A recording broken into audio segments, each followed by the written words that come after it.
Greetings and welcome to Deportee TV. If you're new to this channel, go ahead and hit the subscribe button. And if you want to be alerted of new content, go ahead and ring the notification bell. This channel will discuss the journey and hardships of people all across the world who have gone through the process of deportation. Through these interviews, we will uncover true stories of everyday people who have gone through heartbreaking and troublesome journeys to migrate into other countries in order to better their lives.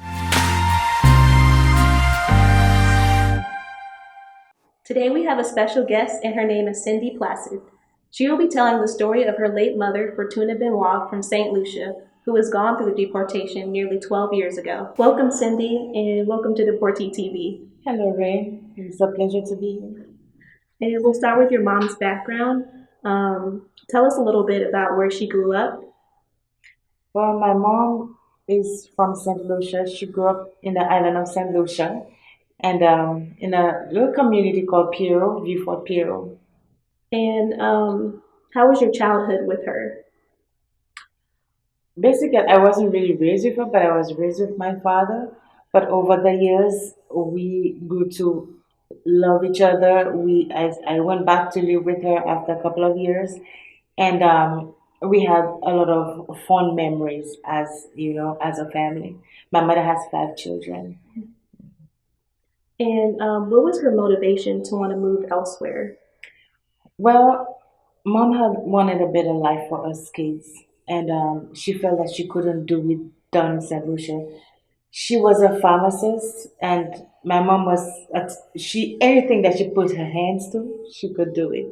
So that's her motivation to move to the United States was to help have us have a better future.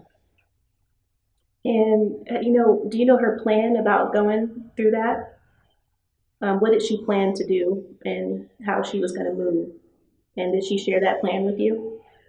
Not really, but from what I understood, she got a visa, and then she came up for 6 months, and she used to come back down every 6 months, and eventually she decided to stay. She got a job as doing babysitting, and she decided to stay. And where was she at this point in the U.S.? She was in Brooklyn, New York. And did she ever share her experiences with you being in the U.S. for the first time? Not really. Would you say she seemed happier in the U.S.?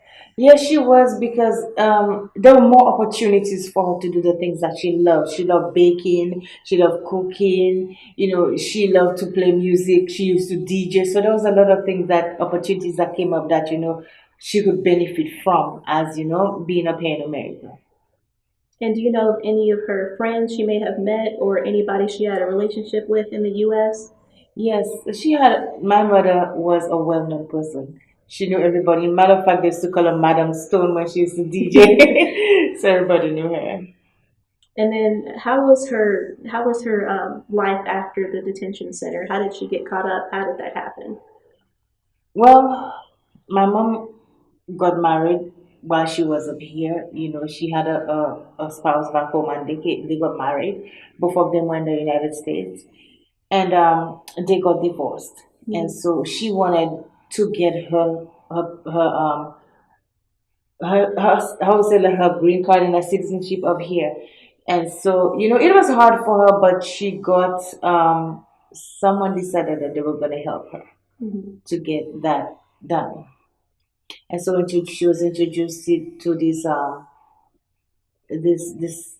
person, introduced by sorry, she was introduced to this person by our cousin. Okay. Yes. And how did that work out for her? Well, it was tough. She moved from New York to another state to be closer to that person, and the guy was helping her out, and they were helping each other out. I think that's what I know from that point on. And eventually your mother did get deported. Mm. And how was that story? Did she tell you anything about her deportation? Well, from my understanding, is that she went for the interview. When she went for the interview, there were conflicting stories. So they threatened the person to tell everything. And they told him if he did not speak, he would go to jail. So he basically told them that he was gay. And so they detained, when she came into for her questions, they detained her and then they put all the blame on her. And they said that it was fraudulent, whatever she was doing. And so she was detained right there. And that moment, I was in the hospital. That same day, I was giving birth to my youngest son. And so my cousin called me from the state that she was in to tell me that she got detained. And then she stayed in that detention center. I thought it was like, well, three, but it was like, what, a month and a half. She stayed there. And we had no contact with her. And that was devastating for all of us. I can imagine.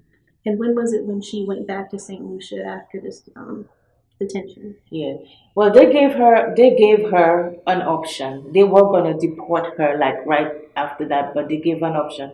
It's either you go down in shackles or you pay. You do. I think they call it voluntary deportation.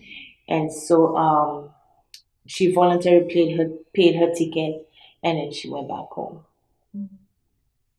And did she ever tell you that experience of being deported back Yes, home and how she felt after that? it was really shameful for her because she had left everything that she knew back home.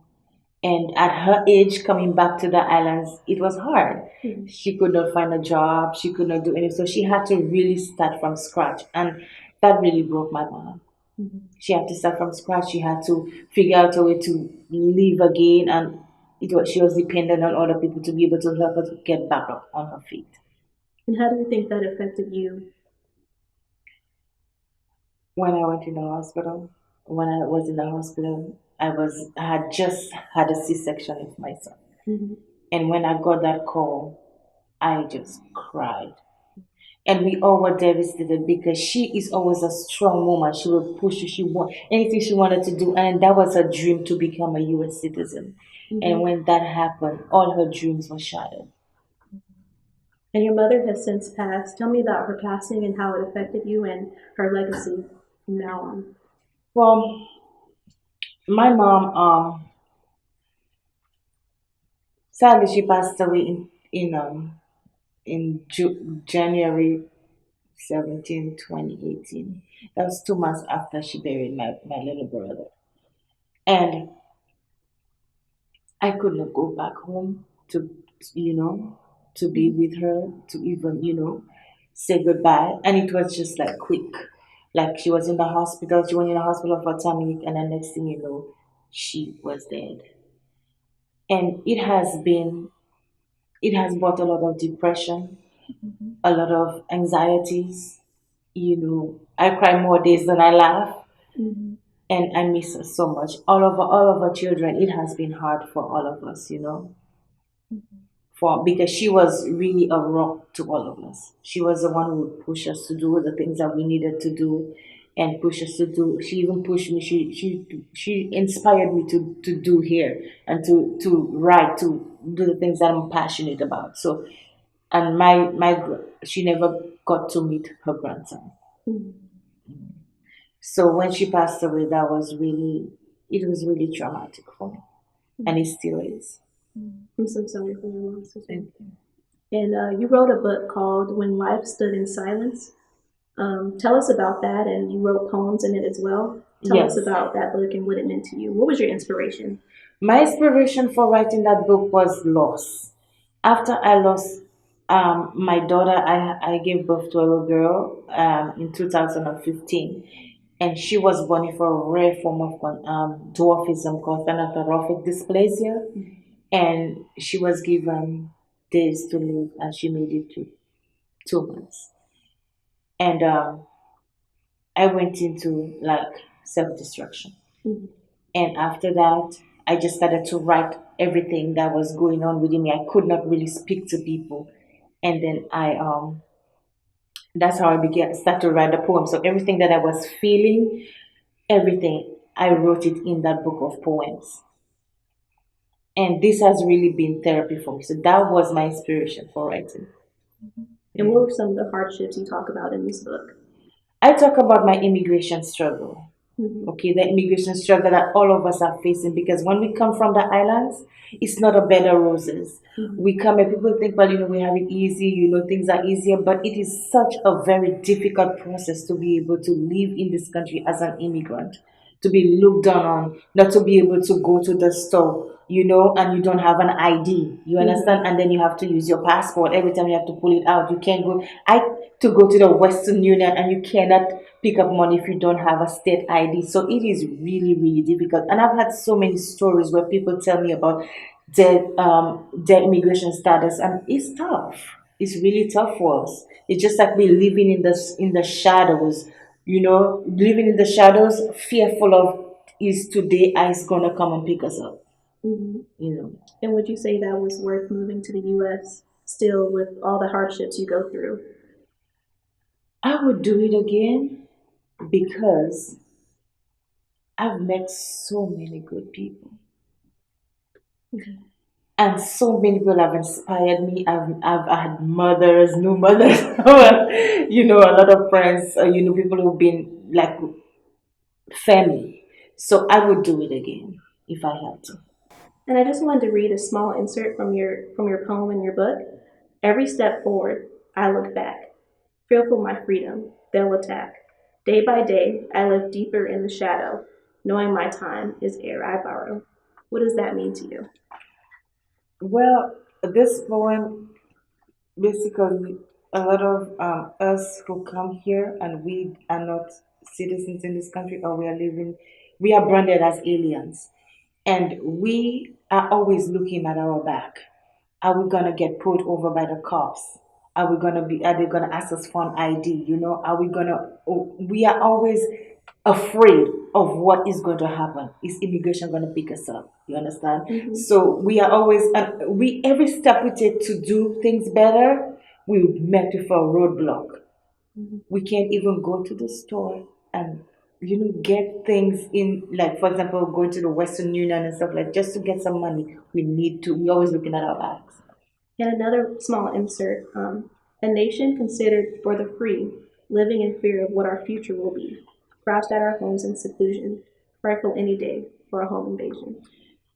What does that one mean to you? Yeah, there was a time where immigration were picking up people from buses and everything. They would stop you on the road. So there was that event. So I wrote this insert because of that event that happened, and because there were so many news reports. So that's what I wrote it from. And one last question. What do you wish people knew about the deportation and immigration process? Deportation tears families apart. It tears people apart. And it is very shameful for us to be able to be deported. But as an immigrant, I would advise anybody to do it the right way. Don't commit crime, don't do fraudulent things, because crime does not pay. So we have to do it the right way so we can have a peace of mind and when we get, to that place. Thank you so much, Cindy. You're welcome. It was a pleasure. Thank you.